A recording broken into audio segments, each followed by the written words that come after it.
검찰이 오늘 이명박 박근혜 정부 당시에 국정원 실세로 불리우면서 불법 사찰, 블랙리스트 작성 이런 것들을 주도한 인물로 지목돼 왔죠. 추명호 전 국장 긴급 체포했습니다. 그리고 이 추 전 국장은 국정원 개혁위를 통해서 우병우 전 민정수석의 비선 라인이다 이런 의혹도 제기된 인물입니다. 지난해 최순실 게이트 청문회에서 바로 이 관련 제보가 있다고 주장했던 더불어민주당의 박영선 의원을 연결해 봅니다. 박 의원 안녕하세요. 네, 안녕하세요. 네, 작년 12월 청문회에서 어떤 제보가 있다라고 말씀하시는데 어떤 제보였어요? 그때 이제 커다랗게 세 가닥의 제보였습니다. 예. 하나는 이제 국정원의 추명호 국장이 우병우 민정수석에게 직보를 한다. 국정원장에게도 알리지도 않고 예. 매우 자주 만나서 뭔가를 직보를 한다라는 거 하고요. 예. 그다음에 두 번째는 이 추명호 국장이 최순실과 관련된 비리를 수집한 국정원 직원들을 오히려 잘했다고 해야 되는 거 아닙니까? 국정원의 특성상. 예. 그런데 이 사람들을 다 지방 발령 좌천을 시켜버렸다. 예. 예. 그리고 문책을 한다. 예. 이런 거 수집해오지 말라고 한다. 라는 거 하고요. 예. 그다음에 세 번째로는 이제 이 추명호라는 사람이 그럼 과연 누구냐? 그러니까 인수위 때부터 이제 그 박근혜 대통령의 국정 운영에 쭉 관여를 했었는데 예. 이 인척이 그 1998년 대구 달성에 당시 한나라당 간부였었다. 예. 그렇기 때문에 박근혜 대통령 이 인척이라는 사람이 박근혜 대통령과 아주 오래전부터 가까운 사이였다. 아하. 이런 정도의 그 제보가 들어왔었습니다. 그래서 네. 제가 네. 이 제보를 바탕으로 해서 여기저기 좀 확인을 해보니까 이게 사실이다. 예. 라고 제가 이제 좀 확신이 서서 예.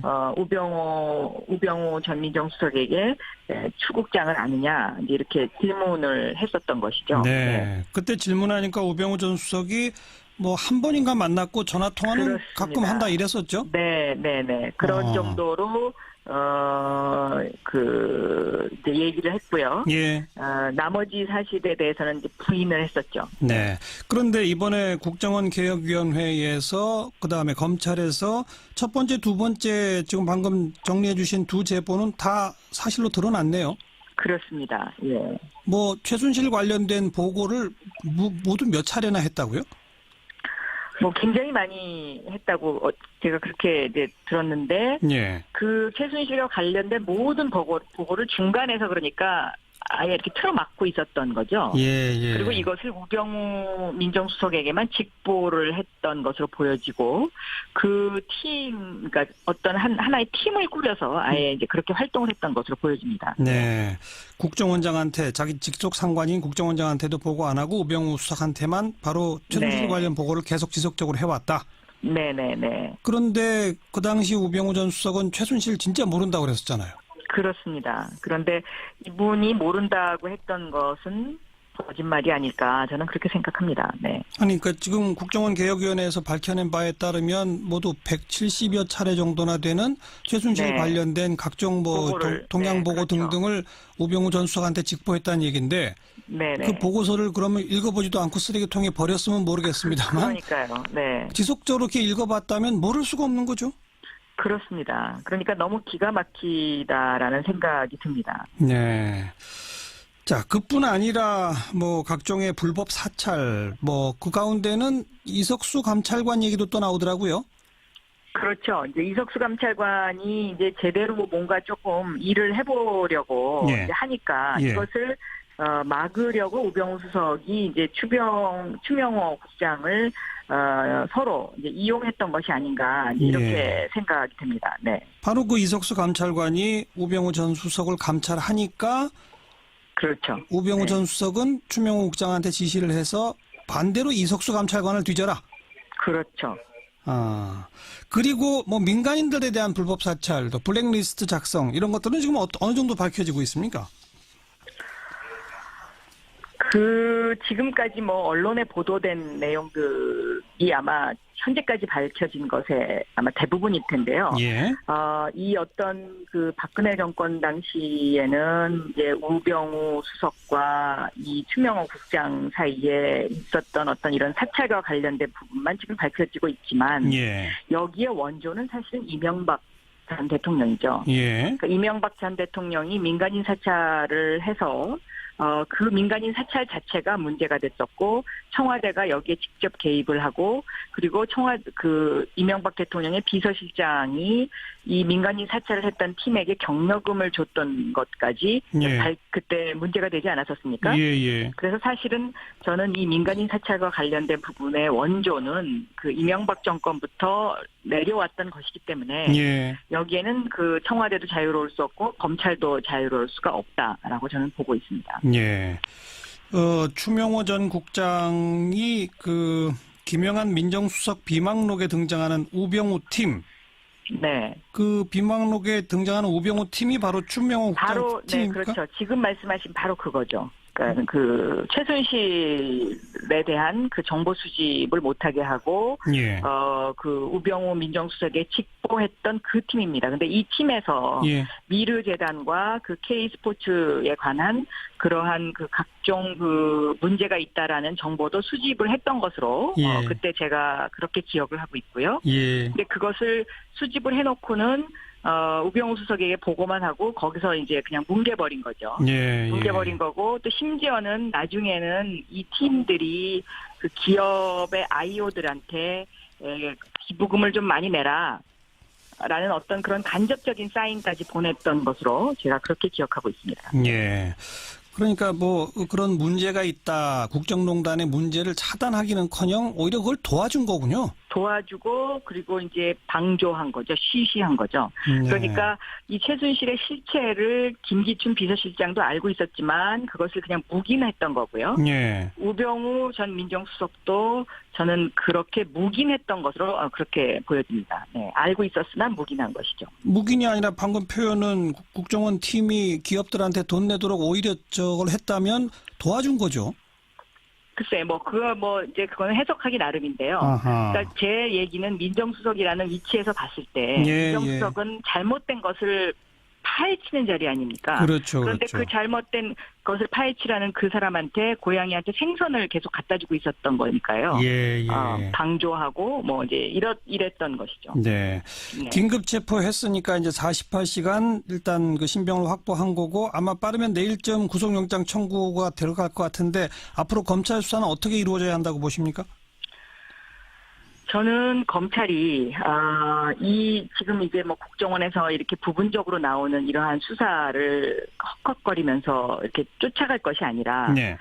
사실 지금 검찰 내부에는 내부적으로 보면 이명박 정권 시절에 이런 어떤 각종 민간인 사찰이라든가 지금 문제가 되고 있는 다스는 과연 누구의 것이냐, 이명박 전 대통령의 것이냐에 대한 물음에 답을 할 수 있는 그 서류가 검찰 캐비넷 안에 들어있거든요. 국정원 캐비넷 안에?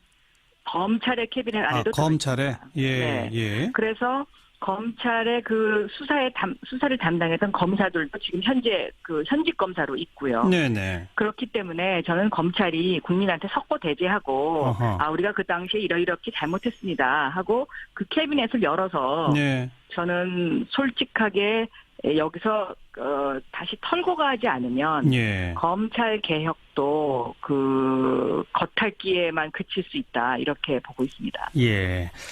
그리고 우병우 전 수석에 대한 재조사도 있어야 되겠죠? 당연히 그건 해야 된다고 저는 생각합니다. 왜냐하면 우병우 전 수석에 대한 수사는 팔이 안으로 굽는 그 검찰의 그냥 형식적인 수사였었기 때문에 예. 이 부분에 대한 재수사는 반드시 철저하게 해야 된다라고 알겠습니다. 생각합니다. 방금 그 다스 문제 언급하신 김에 박 의원님이 네네. 얼마 전 국감에서 다스가 네네. 상속세 내는 과정에서 국세청이 도움을 줬다 이런 의혹을 그렇습니다. 제기했는데 무슨 내용입니까? 다스가 이제 과연 누구의 것이냐가 지금 국민들의 최대 관심사지 않습니까? 예. 그런데 이 다스의 주인이라고 알려진 김대정 씨가 사망을 하고 나서 예. 이 김대정 씨 명의로 되어 있는 부동산이라든가 각종 재산들이 있는데 예. 이것을 그 상속세를 내는 데 있어서 이 부동산을 담보로 해서 보통 이제 이 국세청이 받아줍니다. 예, 예. 그런데 국세청이 그 담보들이 근저당 설정이 되어 있다는 이유로 해서 다스의 주식으로 이제 그 물납을 받아주는데요. 예. 이 주식으로 물납을 받아주는 경우는 이것도 저것도 안 되는 경우에 어쩔 수 없는 경우에 받아주는 것이거든요. 예. 그런데 이 근저당 설정의 과정을 보면 그 상속세를 내야 되는 마지막 날 가서 근저당을 설정한 물건이 하나가 있고요. 아하. 또 충북에 있는 땅 같은 경우는 이명박 전 대통령의 이름으로 190만 원 근저당 설정이 돼 있다는 것으로 해서 그 땅도 피해갔습니다. 아니 딱 그러면 딱 190만 원 근저당으로. 네, 그렇습니다. 네. 예, 예. 그렇다면 그 땅의 주인은 실제 주인은 누구냐는 것입니다. 그러니까 그렇죠. 그 김재정이라는 사람 이름으로 되어 있지만 그것은 이명박 전 대통령의 땅이라는 것이 거의 확실하고요. 네. 국세청이 그걸 알면서도 그냥 피해갔다면 이건 국세청도 하나의 그 당시에는 동조 세력이었다. 네. 그래서 여기에 대한 대책이 마련돼야 되는 것 아니냐. 그리고 이러한 국세청의 그 근저당 설정이 되어 있는 그 자료가 다스가 이명박 전 대통령의 것이라는 것을 확신을 갖게 해주는 하나의 근거 자료다. 예. 근거물이다. 예, 예. 이런 그 의문을 충분히 제기할 수 있다. 이렇게 국감에서 질의를 했었습니다. 그랬더니 국세청장은 뭐라고 답변하던가요? 국세청장은 그 당시에 이제 본인 책임은 아니죠. 지금은 이제 청장이 바뀌었으니까요. 그렇죠. 예. 그래서 살펴보겠다고는 하는데 이제 더 큰 문제는 이 국세청, 그러니까 국가가 갖고 있는 다스의 주식, 공식적으로는 기획재정부가 갖고 있는 걸로 되어 있는데요. 네. 29%에 해당하는 예. 이것이 6차례나 지금 유찰이 됐습니다. 그래서 실질적으로 상속세를 지금 단 한 푼도 받지를 못했고요. 예. 결국은 휴지 조각을 들고 있는 형태나 마찬가지로 지금 그런 형국으로 몰려가고 있다는 것. 네. 이것에 대한 이제 그 대책이 필요하지 않냐. 저는 그렇게 보고 있습니다. 다스는 지금 비상장 주식이죠. 그렇습니다. 예. 이게 6차례나 유찰이 된 이유는 뭐라고 생각하세요? 아무도 안 삽니다. 팔려고 내놨는데. 왜 그럴까요?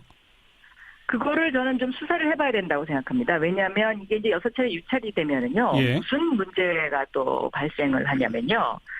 수의 계약이 가능한 상태가 돼버리거든요. 네, 네. 그럼 수의 계약이 가능한 상태가 돼버리면 다스의 비상장 주식을 특수관계인도 얼마든지 매입이 가능하죠. 그러니까 그렇게 되죠. 다시 이게 이명박 전 대통령의 손으로 다시 들어갈 수도 있는 그런 상황이고 아하. 또 상속세보다 낮은 가격으로 매입을 한다면 그만큼 차익이 편법적인 탈세로 이어지는 그렇죠. 것이고 봐주는 꼴이 되는 네. 이런 상황으로 지금 도달하게 되어 있는 상황이기 때문에 예. 저는 이 부분에 있어서 기획재정부와 국세청이 정신 바짝 차리고 이것을 정말 그 명징하게 해결하지 않는다면 예.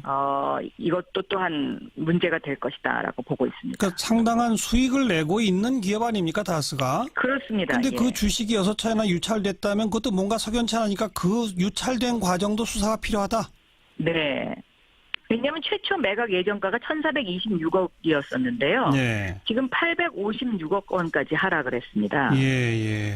네. 그러니까 이것은 제가 보기에는 이러한 상황으로 몰리게끔 국세청에서 상당히 이것도 방조했다는 그런 네. 의심을 품을 수가 있는 것이죠. 아니면 애초에 그 주식을 세금으로 대신 받아주면서 너무 높게 가격을 책정해 준 거군요. 그럴 수도 있죠. 네. 예. 그러니까 이것은 좀 더 꼼꼼하게 좀 들여다봐야 되는데 국세청이 개인 납세라는 그 이유로 자료를 제대로 주지 않고 있기 때문에 이거 제가 지금 더 이상은 지금 이걸 파헤칠 수가 없는 그런 상황입니다. 네. 박영선 의원께서는 다스가 누구 거라고 생각하세요? 저는 90% 이명박 전 대통령의 것이 아닐까 이렇게 생각을 하고 있습니다. 그래서 이 다스가 누구 것이냐에 대한 해답은 검찰의 캐비넷 속에 그 답이 딱 들어있다. 거기에 그 두 가지 증거가 있는데요. 예. 하나는 지금 말한 이런 어떤 국세청의 상속세와 관련된 부분도 하나의 증거 자료가 될 수 있고요. 예. 또 하나는 도곡동 땅이 제3자의 것이다라고 이미 검찰이 한번 밝히지 않았습니까? 그럼 그 제3자가 누군지 검찰은 알겠습니다. 알고 있는 알겠습니다. 거거든요. 네. 2부 시간에 주진우 기자랑 다시 한번 다수 문제 다뤄야 되겠네요. 고맙습니다. 네.